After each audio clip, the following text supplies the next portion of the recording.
Welcome to the Real Estate Investing Podcast, where we help you unlock your potential freedom through land investing, real estate investing, and entrepreneurship. Hey everyone, this is the Real Estate Investing Podcast, episode 73, discussing house flipping versus land flipping. I'm your host, Daniel Apke, joined by my brother and business partner, Ron Apke. Before we get into the show, let's go over a question from one of our featured members. The question is, does anyone have experience getting an easement from a neighbor? I have a landlocked property off the road, and I'm trying to find a way to get an easement and get access from a neighbor. Ron, do you want to go into this? Yeah, for sure. This is a really good question. I like this topic because it's a deal that is really helping. It's getting access to a property that otherwise didn't have access. So you have a landlocked property that's whatever, 100, 200 feet off the road. It's not far off there. And you have the opportunity to get access from a neighbor by granting an easement. The first thing to do, Dan, is by reaching out to those neighbors. So you're going to have to skip trace the neighbors, find where they live and all of that, skip trace their names, try to get a contact number. And I think the way we've seen the best results is by actually calling them yourself directly, opposed to sending mail or anything like that and trying to get an easement. Call them up and just ask them. Hopefully you have a few options, more than one option. If they're really fighting it and if it's vacant land, like see if they want to sell the land opposed to selling an easement. Offer money for that easement. I mean, maybe initially you just offer a couple $100. They say no, maybe you need to go up to $1,000, but hopefully you're getting that initial landlocked property really cheap, because if you are, it's landlocked for one, so you should be getting it cheap. And two, if you are, it's going to give you the ability to pay a little more for that easement. Yeah, exactly. I would start by trying to buy the property in front of it, and you can spend, pay 75 to 80% if you're getting the landlocked one at a very, very big discount. And for example, say the landlocked one's 10 acre, but there's a 2 acre property in front of it. You're getting the 10 acre for 40, 50% of what it would be worth if it was on the road.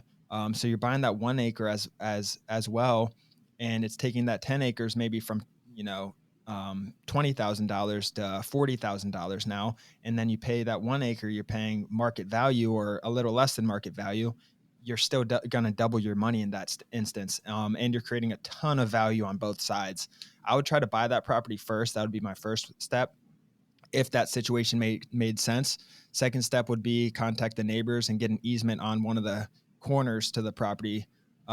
Make sure to let them know that it is on the side and not going like straight through the middle, because that's extremely undesirable when it goes straight through the middle of a property. But let's get into the show. Land flipping versus house flipping. We've done a lot of these recently, Ron. We had rental properties versus land flipping. We had wholesaling versus land flipping. And now we're doing the final one, land flipping versus house flipping. Just Ron, walk us through what land flipping is for those who are newer here. So the way we do it is we buy off-market land, and there's so much of it in the country, 33 million property. There's probably, I think it might be 80 million properties or something vacant in the country. Don't double check my numbers on that because I'm not 100% sure, but I've looked at it before. It's close to 100 million properties that are vacant in the country.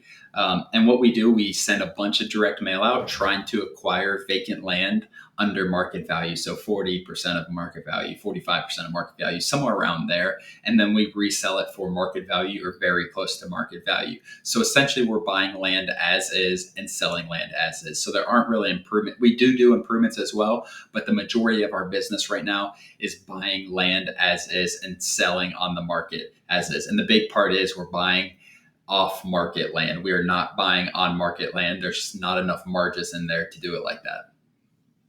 Yeah. So then we go into house flipping. It's similar in a way that you're buying property and reselling it. But the biggest difference I see with house flipping, obviously you're buying a property under market value and you're buying a property that needs improvements. Typically there are house flippers who just buy and don't do anything, Ron. We know that.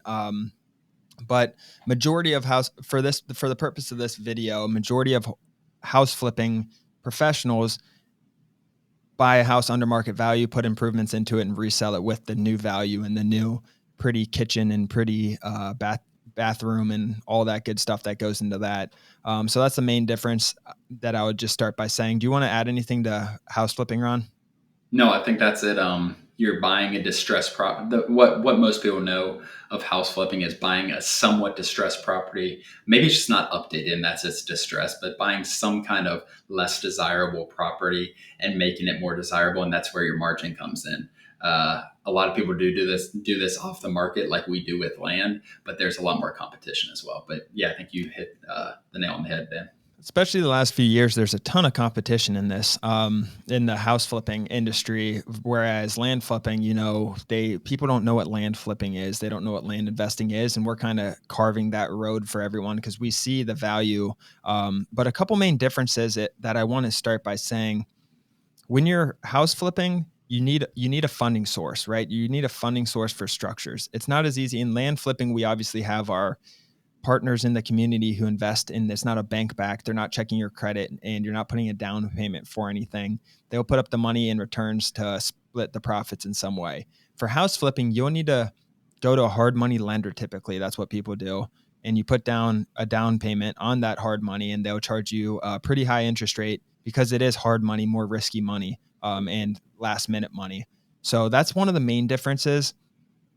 Just you need more upfront money for house flipping, and it's just more banking funding relationships, Ron. Yeah, I mean, that's a huge thing to it. Like, there's speed is so important with house flipping.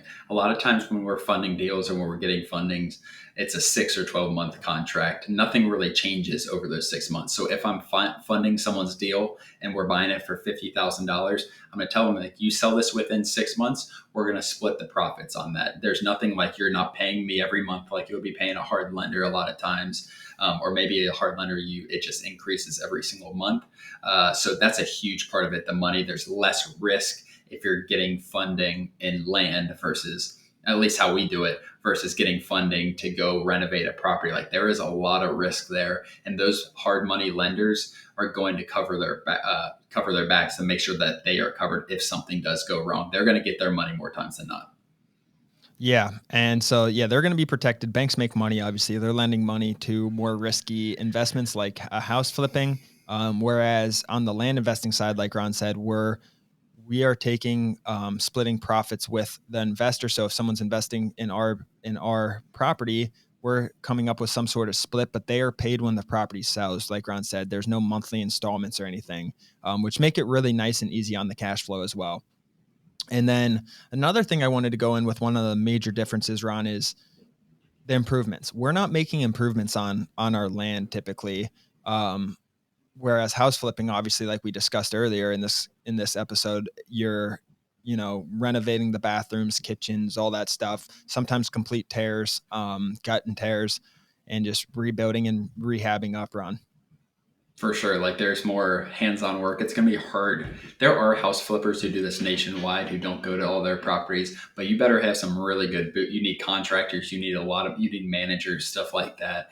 You need people you really, really trust, obviously, going to the properties, because there's so much hands-on work opposed to land where we send a drone out there, we send maybe a realtor contact, and we know what we are buying before we buy it. House flipping, like, it's so competitive. You don't know exactly, you're not going to know the interior and fully, like, what's going on with the piping, what's going on with the structure. Like, you are going to uncover a lot of things as you are going through the flip. There might be stuff on land that we find, like we might find it garbage after we purchase the property in a corner of the property, and our choice is to sell it as is or to get that cleaned up. Most of the time we just sell it as is, but there's not much hidden things in land that we're going to find out after we buy the property if our due diligence is done correctly then.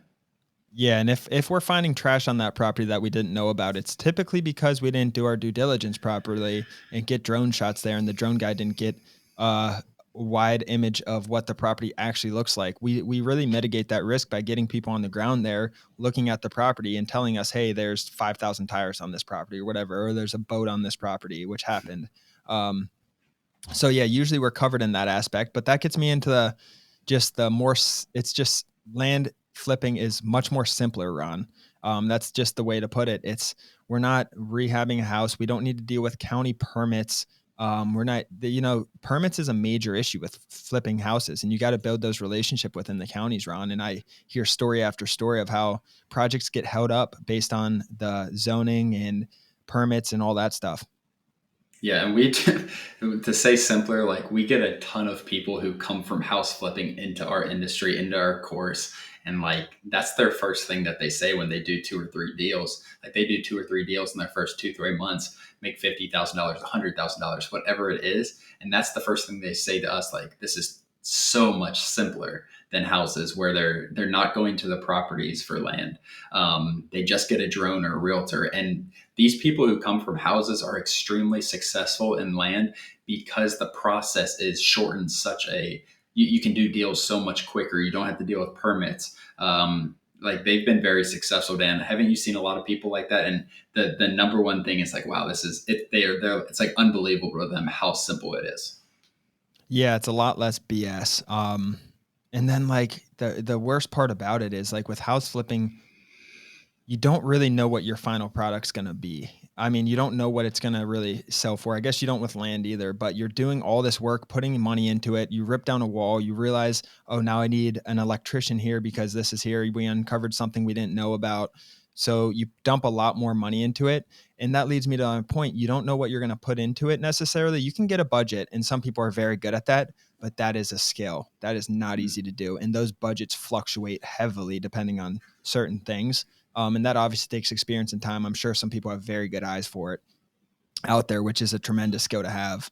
But the margins in house flipping, Ron, I've talked to these guys, they're much tighter and you don't have as much room. You uncover a pipe that needs to be completely, like you're saying, rerouted or something.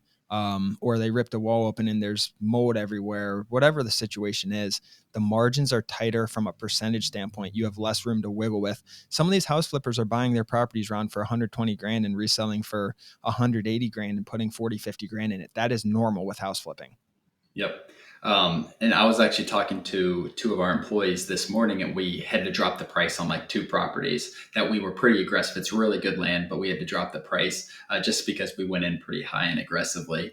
And I was talking to our new salesman who actually started yesterday when we're recording this. He started yesterday, and I just told him like, this is why we buy. This is why we buy so cheap. It gives us the opportunity to drop down. I think it was a property, one of the properties we had listed for $120,000. I think we bought it for like 52,000, and we're dropping it to like 110. And I feel very confident that 105 to 110 range, and we're still doubling our money easily, Dan. So there's just so much room. If nothing's wrong with those properties, they're really good land. We just were aggressive in our pricing. But if something was wrong, like even then we drop it to $90,000 and we still make almost 40 grand. There's just so much room for error. I don't push people to not do due diligence or anything like that, obviously. But if you do buy cheap, like we do, like we teach, there you can keep dropping your price, and like we've never lost money on a deal. We say that a lot. It's hard to lose money on a deal if you do things how we do it. Yeah. Yeah. That's powerful. I had something to say and now I'm going blank on it. Crap. Yeah, I don't know. But overall, I was gonna just say, Ron. This is what I was gonna say. So I had two people that I've talked to in the last month who were house flipping, and I started asking and digging in, like, why are you flipping it? Why are you selling it? They're like, because I want the profit. I'm like, yeah, but you don't need to flip it to get that profit necessarily. I was like, why don't you just rent it out as a long-term hold and just refinance out if the numbers make sense? And I sat down with them and wrote out the numbers a little bit, just really basic stuff. And they both ended up doing that, and they got it rented out. And then once it's rented out, they refinance. So they're getting their cash out. I feel like house flipping, um, I mean, for short-term investment, it's good and stuff. But if you just don't want to get killed with that gain and income run, you can really refinance out on a tax-free loan because you're refinancing out based on the new evaluation, rent it out and still cash flow. I feel like that's just a no-brainer. I don't understand why everyone's just flipping it right away. Yeah, I don't think it matters how tight their margins are. Like if you have bigger margins, or if you're able to get bigger margins, or it's a really big renovation, which is when you should have bigger margins, I think that's the opportunity. So many of these people now, Dan, are buying things for $100,000, painting something for $10,000, $12,000, maybe putting a few other improvements, and then selling it for like 120 to 130. So your money is gone. Then there's no money to refinance that property. But if your margins are bigger, where you're buying for 100,000, huge renovation, spending 50 grand on it, and it's worth 250, then you have that room to get all of your money out in a refinance, rent, have that cash flow on a monthly basis. And I love that idea. I just think the competitive nature of it has made that not financially viable. But what were those numbers like on those two, Dan? Do you remember that? Yeah, well, they got in really cheap in the market down here. Obviously, if you hold something for 6 months when you're flipping, it went up Yep. over 10% just from the equity. So who knows what it would have been in a down market, but they had plenty of room to wiggle with. And the rents down here are just insane too. I mean, these houses are renting for, and people probably in New York and California are laughing at me by saying this, but the single family homes down here are renting for 35 to 4,500. I know someone up in Connecticut, Hartford, Connecticut, who's paying 10.5K for a little 3-bedroom house. And so it's all relative at the end of the day. But overall, guys, just to sum everything up, I think we talked about all the different points that I wanted to. Land flipping is just much more simpler, and you're still adding a tremendous amount of value to the world. House flipping is just tighter margins, more competitive, and you're dealing with banks, which I have a really, really hard time dealing with, especially being young and aggressive. Banks don't like us. So that's, I mean, it's true, Ron. The banks we've had such a hard time with banks, especially these last few months. Oh my goodness. It's been rough. It's been rough, but no, I agree with all your points. Like, I think I feel like all these we do, Dan, and it's why we're in land flipping. Like, we do all these like wholesaling versus land flipping, flipping houses versus land flipping. Like, it always comes out like we're being extremely biased, but it's just the reality of it. We can have member after member come on these calls and discuss it with us. We'll bring a house flipper on here and compare the difference. And it's just the reality of it. Like, land, we are buying as is, we're selling as is. We know what we are getting into versus house flipping. But no, I mean, I 100% agree. I don't want to deal with banks in my flipping business. I just think it's risky, and it can really hurt you in the long run, and it's difficult as well. I mean, I think the house flipping, I'm very against if you're doing it and just selling it. Like, I'm not against it. I mean, yeah, if you're not doing anything else, go for it. I just think there's other better business models. I'd wholesale before I house flip, to be honest, Ron. I just think there's less risk and almost probably just as much as upside, I feel like. But it is also very competitive. Both of these are. But we had a rental properties versus land flipping episode as well, and we do rental properties, so we're not against any of these. They all work in their own. They all do work. They're proven. There's just some more simpler and more profitable than others, and that's why we're trying to spread this to the world. Exactly. Well, I think that was really beneficial, and I think land is simple, guys. That's what we've always said. Like, land is the simplest form of real estate, and it's the truth. Plus, it's cool. Land's just awesome. Like, if you guys like the outdoors and nature and land, it's really cool. But that's all I have, guys. Thank you for joining. To get started and to unlock your potential freedom, visit landinvestingonline.com. Make sure to join our free Discord where Ron and I are both involved. If you guys got any value from this, please like and subscribe our YouTube channel, Spotify, Apple Podcasts, whatever you guys are listening from. It means a lot to Ron and I. Other than that, thank you for joining, and we'll see you next episode. Thanks, guys.